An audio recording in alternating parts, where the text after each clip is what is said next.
Your basket of groceries is getting more expensive. Your pizza, your takeout in the weekend went from being $5-6 when you were a kid to now it's $22 for a Domino's pizza.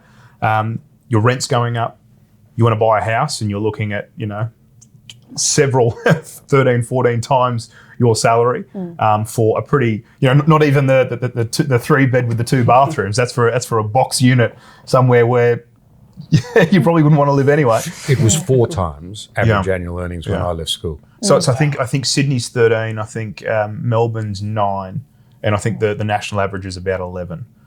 Now, of course, interest rates and different things have shifted around, and there's a lot of different factors at play there. But essentially, if you're in your 20s or early 30s, absent a tragic death in your family and inheriting money, it's very, very unlikely that you'll be able to buy a home. And to your point, what's the normal life is now not normal. The normal job can't pay that salary. To try and do that on one income. So again, I look at my parents and the upbringing that I had, where mum was a teacher, high school teacher. She worked up until had kids. She took time out to raise the 4 of us, and then once the youngest was in high school, she went back to work, had a really successful career. But that lifestyle is just completely unattainable now. I think I was doing the numbers to buy a 3-bedroom house. I think it was a 3-bedroom townhouse I was looking at. Quite modest. You're probably looking at 1.1, 1.2 million on average in Sydney if you're looking at northern, eastern or southern suburbs. To do that on one income, you need to be bringing in about 450 grand annually to be able to service that mortgage on a 10% deposit.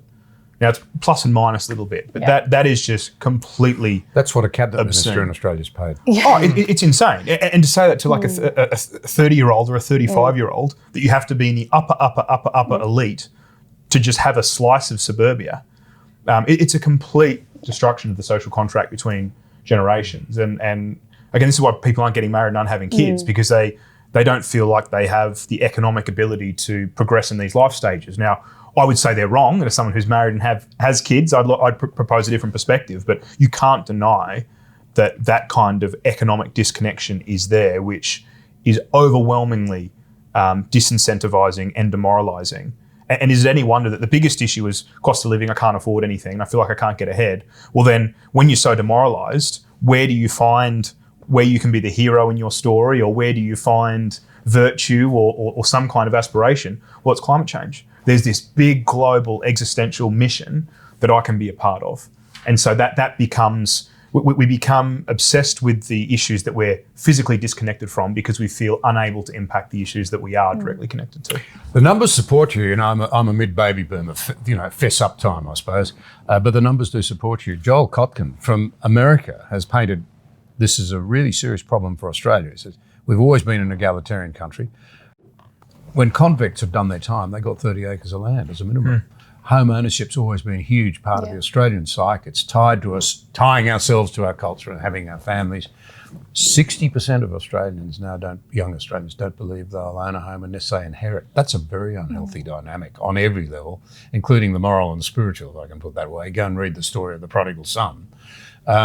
Secondly, it's delaying family formation. There's no doubt about that at all. And I think thirdly, the raw numbers show that there's a dramatic drop-off in people in their 30s and 40s who have their foot in the door of a residence of their own over the last 30 or 40 years. The numbers are quite staggering.